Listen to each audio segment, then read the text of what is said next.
नमस्ते बच्चों।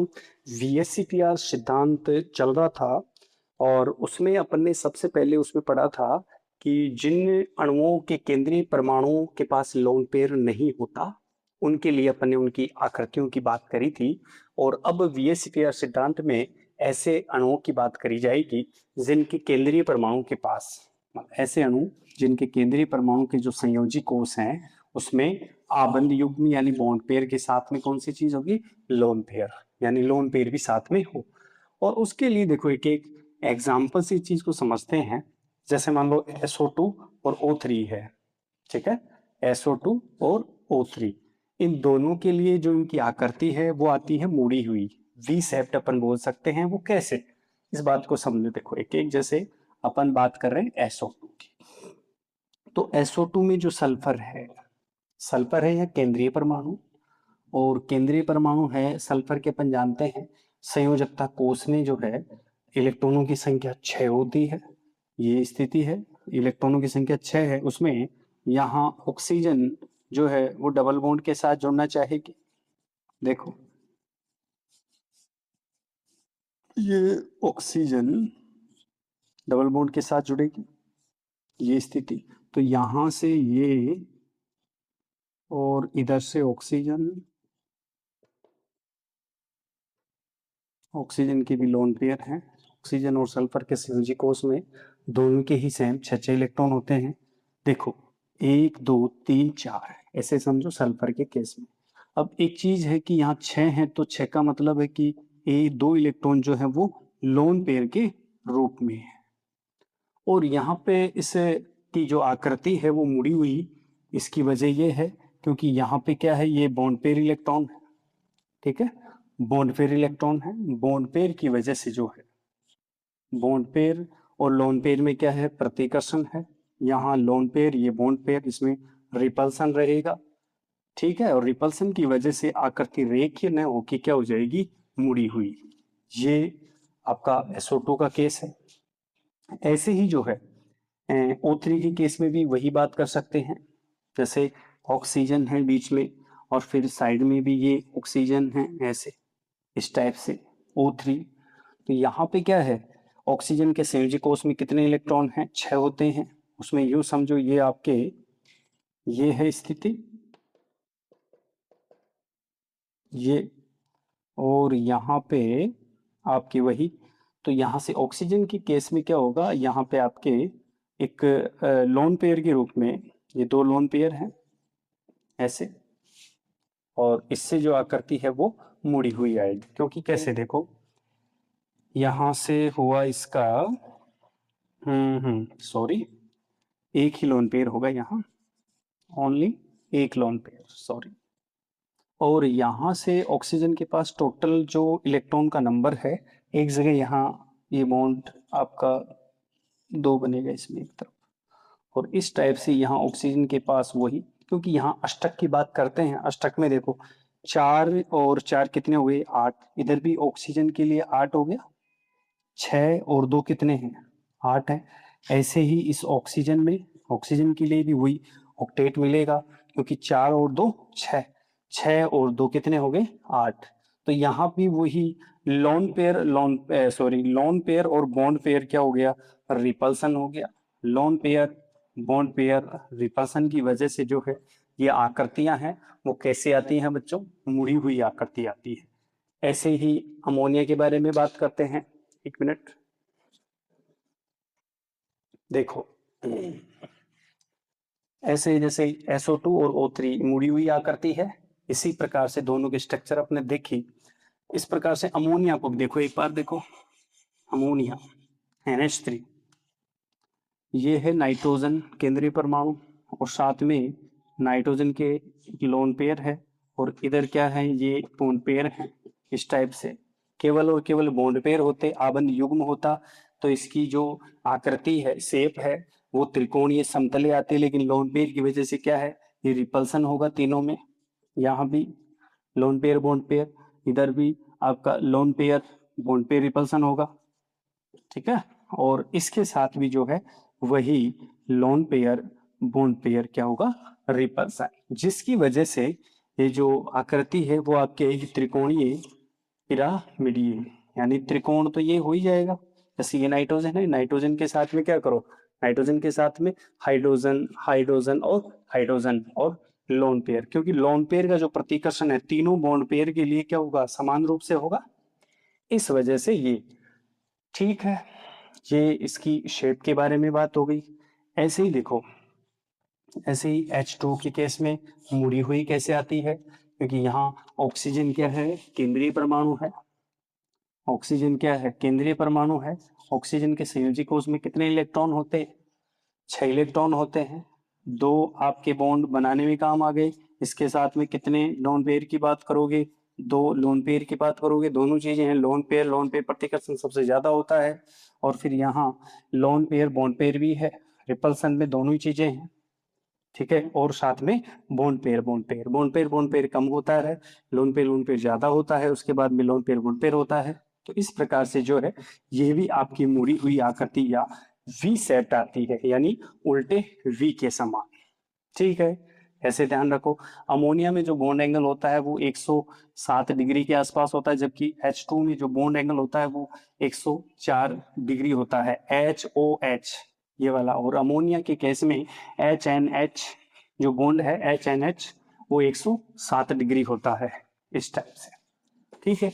इन दोनों में पूछा जाता है कई बार, अमोनिया और H2 पे केस में साथ में CH4 को भी ध्यान रखते हैं, क्योंकि CH4 के केस में क्या होता है, जैसे CH4 है, अमोनिया है और H2, तीनों को साथ सोच के, इसमें बॉन्ड एंगल का मान होता है 109 डिग्री 28 मिनट, यहाँ कितना होता है 160 डिग्री, और इसमें कितना होता है 104.5 डिग्री, इसलिए ये बताया गया है दोनों के लिए। देखो आगे, इसके बाद में कौन है, SF4 की जो शेप है, आकृति है, वो कैसी है, डेकुली के समान सीसा आकृति, जूले के समान आकृति होती है, जिसको कई बार अपन के शेप्ड भी बोलते हैं। के समान, अंग्रेजी का जो के होता है उसके समान। उसको देखो कैसे बनाओगे, जैसे सल्फर संयोजी कोष में कितने इलेक्ट्रॉन, 6 है, ऐसे इधर F बना दिया, ठीक है, ये F है, ऐसे इधर F है और इधर F है, लोन पेयर भी है यहाँ पे साथ में। तो इसमें लोन पेयर आपका जो है एक प्रकार से जो स्थिति है लोन पेयर की, वो कहीं ना कहीं विषुवतीय स्थिति है, और इस प्रकार से यहाँ lone pair bond pair repulsion अपने आप को एडजस्ट करेंगे, और ऐसी स्थिति में रहेंगे जहाँ रिपल्सन जो है वो कम से कम हो। और इस प्रकार से ये जो शेप है वो किसकी हो जाएगी, SF4, जिसको अपन बोलते हैं डेकुली के समान, सीसा आकृति, जैसे झूला होता है ना उसके समान। झूले में जैसे ये दो उसके पैर हैं, ठीक है, और ये लोन पेयर को तो अपन शेप में शामिल करते ही नहीं है, बॉन्ड पेयर केवल शामिल होता है शेप में उसके। तो इस प्रकार से जैसे यहाँ ये दो पैर हैं, इसको रख दिया, और झूला है, जैसे दो बच्चे बैठे हैं दोनों तरफ, है ना, एक बच्चा जैसे मान लो दोनों बच्चे, एक में वजन कम है दूसरे में ज्यादा है, तो जिधर ज्यादा वजन होगा उधर वो झूला चला जाता है, छोटे बच्चे झूले झूलते हैं उसमें। अगला देखो, ये डेकुली है, झूले के समान होगी। इसके बाद में आता है ClF3। ClF3 में Cl क्या है, केंद्रीय परमाणु है। Cl क्या है, केंद्रीय परमाणु है Cl, और यहां से ये F, ये F है, और ये क्या है F। क्लोरीन के संयोजी कोष में कितने इलेक्ट्रॉन होते हैं, 7। 7 में से देखो 3 बॉन्ड पेयर में शामिल हैं, इसका मतलब ये लोन पेयर में कितने हो जाएंगे आपके, लोन पेयर में कितने शामिल हैं, 4 इलेक्ट्रॉन। 2 लोन पेयर हैं, ये भी LP है और ये भी क्या है LP। LP रिपल्सन भी है, LP BP रिपल्सन भी है, क्योंकि ये बॉन्ड पेयर है, ये बॉन्ड पेयर ये LP bond pair lone pair. इस प्रकार से यहाँ जो है आकृति है वो टी के समान है, ये इंपॉर्टेंट है, ये कई बार पूछा भी गया है। टी शेप्ड आकृति जो है इनमें से कौन से जो है अणु में होती है, तो ClF3 के लिए ये टी शेप्ड आकृति ध्यान रखो, ठीक है। सबसे ज्यादा जो है स्टेबल है, स्टेबल जो इसकी शेप है वो इस रूप में होगी, क्योंकि यहाँ ये जो स्थितियां हैं ये विषुवतीय स्थितियां हैं इसकी, दोनों लोन पेयर की। और ये फ्लोरीन नीचे है, और ये इसके साथ में है, ये फ्लोरीन विषुवतीय स्थिति में, ये एक्सियल स्थिति में है, अक्षीय स्थिति में। इस प्रकार से ये ClF3 के बारे में भी ध्यान रखो, ठीक है। ये आकृतियां इंपोर्टेंट, सारी की सारी आकृतियां, और ये कहीं ना कहीं कोई ना कोई कंपटीशन एग्जाम में जो है वो पूछ ली जाती है।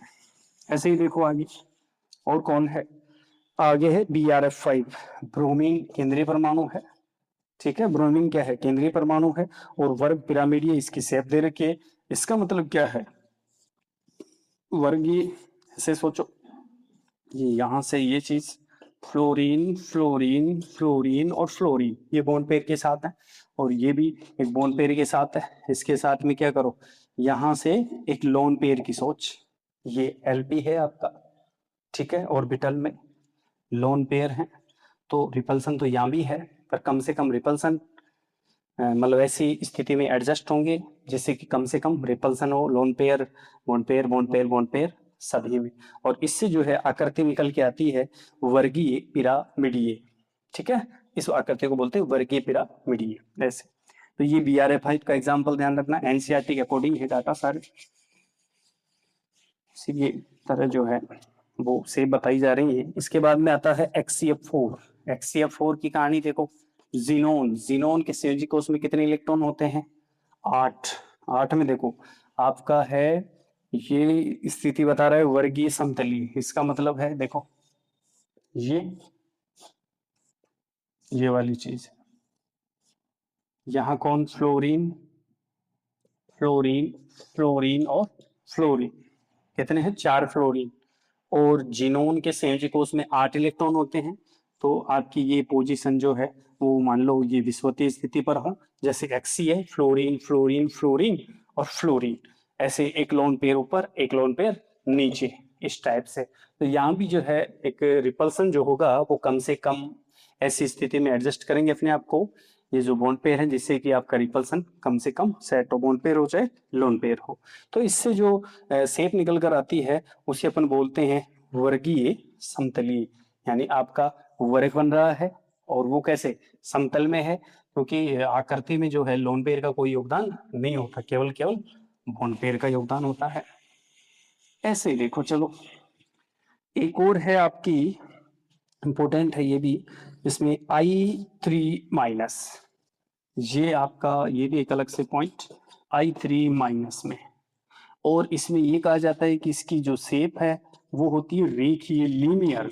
ये बात समझनी है कि लीनियर कैसे होगी, रेखीय किस टाइप से होती है, इस बात को समझना। I3- के लिए देखो भैया, माइनस का चिन्ह है, इसका मतलब जो आयोडीन जो केंद्रीय परमाणु है इसके पास कितने इलेक्ट्रॉन है, 8 इलेक्ट्रॉन है, और यहां से जोड़ने कितने हैं, 3 आयोडीन है टोटल, एक आयोडीन ये जोड़ दिया, तीनों आयोडीन सेटल हैं, और साथ में क्या है, माइनस का साइन भी है, तो कहीं ना कहीं एक आयोडीन एटम पर जो है वो ऋण आवेश है, या इसे फॉर्मल चार्ज के रूप में अपन देख सकते हैं, औपचारिक आवेश के रूप में। और इसमें साथ में देखो आयोडीन के, आयोडीन सेंटर एटम है, केंद्रीय परमाणु है, वैसे 7 होते हैं, लेकिन एक माइनस का चिन्ह होने की वजह से 8 हो गए। तो मुझे बताओ, यहाँ से 2 इलेक्ट्रॉन तो बॉन्ड पेयर में जो है वो पार्टिसिपेट कर रहे हैं, इसके बाद में कितने इलेक्ट्रॉन बचे, 6 इलेक्ट्रॉनों को लोन पेयर के रूप में एडजस्ट करना है, जैसे ये है आपका, ये कितने, 2 लोन पेयर, इस प्रकार से इसमें ये कितने हैं आपके, टोटल 3 लोन पेयर हैं। तो यहाँ क्या है, आयोडीन जो है केंद्रीय परमाणु, इधर से ये आयोडीन जो साइड एटम है वो ऊपर और नीचे, और विषुवतीय स्थिति पर लोन पेयर, जैसे एक लोन पेयर ये है, एक लोन पेयर ये, और एक लोन पेयर ये त्रिकोणीय स्थिति में है, जबकि आपके जो बॉन्ड पेयर हैं वो केवल ऐसे एक प्रकार से अक्षीय स्थिति में है, और ये जो यहाँ शेप है वो केवल बॉन्ड पेयर की वजह से है। इसका मतलब ये शेप कैसी है, लीनियर शेप है, रेखीय शेप है। तो इस टाइप से अपन जो है यहाँ VSEPR सिद्धांत को आसानी से समझ सकते हैं, जिसमें कुछ एक मॉलिक्यूल्स लिए हमने और उनकी आकृति देखी, और साथ में एक और हमने इसमें I3- को भी देखा। इसके लिए हाइब्रिडाइजेशन भी होता है, हाइब्रिडाइजेशन के लिए वही lone pair plus bond pair वाला जो है सीन चला सकते हैं अपन, और आगे अपन और देखेंगे इससे रिलेटेड चीजें, मॉलिक्यूल से रिलेटेड, हाइब्रिडाइजेशन से रिलेटेड कुछ टर्म्स देख लेंगे। तो यहाँ पर अगर अपन इसमें संकरण निकाले, हाइब्रिडाइजेशन निकाले, तो देखो 2 तो क्या है बॉन्ड पेयर, प्लस 3 क्या है लोन पेयर, ऐसे, तो 3 और 2 5, 3 और 2 और 3 कितने होते हैं 5, तो 5 से मतलब होता है संक्रित कक्षकों की संख्या अगर 5 होती है तो हाइब्रिडाइजेशन कौन सा होता है sp3d, तो इसके अंदर केंद्रीय परमाणु का जो हाइब्रिडाइजेशन है वो sp3d होगा। ये चीज अपने को ध्यान रखनी है, ठीक है, ये VSEPR कंप्लीट।